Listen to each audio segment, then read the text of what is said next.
Selamat pagi Ibu, perkenalkan nama saya Marianus Bismunggi dengan NIM 22100255. Pada kesempatan ini, saya akan menjelaskan materi kewarganegaraan bab 2 dengan judul Pancasila dalam Arus Sejarah Bangsa Indonesia. Poin awal yang akan dibahas kali ini adalah urgensi dan konsep Pancasila dalam arus sejarah bangsa Indonesia. Pertama, pengusulan.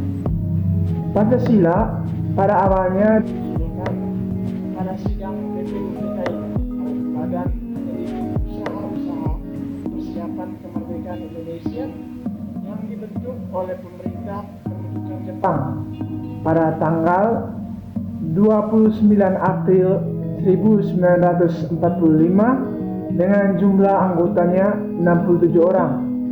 BPUPKI dilantik oleh Letjen Humakichi Harada, yaitu tentara ke-16 Jepang, dilantik di Jakarta pada 28 Mei 1945. Setelah dilantik pada 29 Mei 1945, sidang BPUPKI yang pertama dilaksanakan.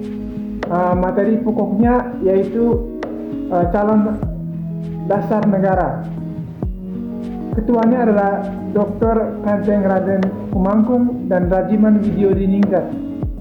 Wakilnya adalah Raden Panji Suroso dan Icha Bigase yang berasal dari Jepang. Pada sidang BPU kedua yang dijalankan pada 10-16 Juli 1945, disetujui naskah awal pembukaan hukum dasar atau yang lebih kita kenal dengan Piagam Jakarta. Kemudian dibentuk PPKI yang beranggotakan 21 orang pada tanggal 18 Agustus 1945. Sidang pertama membahas tentang Konstitusi Negara Indonesia, Presiden dan Wakil Presiden, dan lembaga yang membantu tugas Presiden. Kemudian dijalankan rapat kecil untuk merevisi sila pertama yang berbunyi ketuhanan yang Maha Esa, sehingga Pancasila disahkan.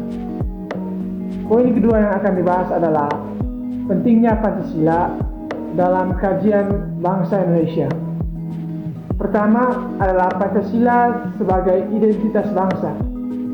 Maksudnya adalah identitas adalah tanda-tanda atau ciri-ciri yang melekat pada seorang yang berguna untuk membedakan yang satu dengan yang lain.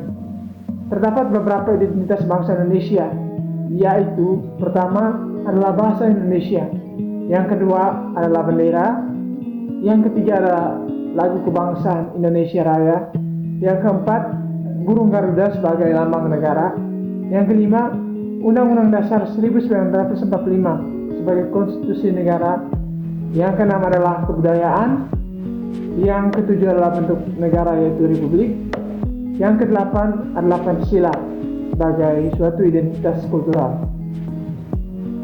Pembahasan kedua adalah Pancasila sebagai kepribadian bangsa. Ini dijelaskan karena kelima sila Pancasila mencerminkan kepribadian bangsa yang diangkat dari nilai kehidupan masyarakat Indonesia dan dilaksanakan dalam keseharian kehidupan, seperti beragama atau gotong royong yang sering kita temukan dalam kehidupan di sekitar kita.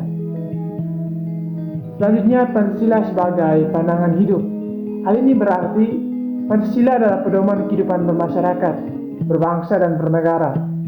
Nilai Pancasila harus diamalkan dalam kehidupan nyata sehari-hari. Kemudian Pancasila sebagai jiwa bangsa. Pancasila sebagai jiwa bangsa artinya Pancasila tersebut lahir bersama dengan bangsa dan diwujudkan dalam sikap mental dan tingkah laku yang tercermin dari kehidupan berbangsa dan bernegara masyarakatnya. Lalu Pancasila sebagai perjanjian luhur bangsa. Hal ini berarti Pancasila adalah sebuah perjanjian luhur bangsa yang telah disepakati para pendiri bangsa sebagai dasar negara Indonesia. Poin yang ketiga adalah sumber historis, sosiologis, dan politis dari Pancasila. Pertama adalah sumber historis. Sumber historis berarti nilai-nilai Pancasila sudah ada dalam adat istiadat kebudayaan dan agama, berkembang dalam kehidupan berbangsa dan bernegara Indonesia sejak zaman kerajaan dahulu. Yang kedua adalah Pancasila sebagai sumber sosiologis. Secara sosiologis, nilai-nilai yang terkandung merupakan kenyataan yang ada dalam masyarakat Indonesia yang melekat pada budaya dan kehidupan kultural Indonesia yang telah ada sejak dulu. Yang ketiga adalah Pancasila sebagai sumber politis. Artinya, nilai-nilai yang terkandung dalam Pancasila dapat mewujudkan kehidupan politis yang ideal, sehingga dapat membangun perkembangan yang baik bagi sistem politik dan kemajuan tata negara Indonesia. Sekian dan terima kasih.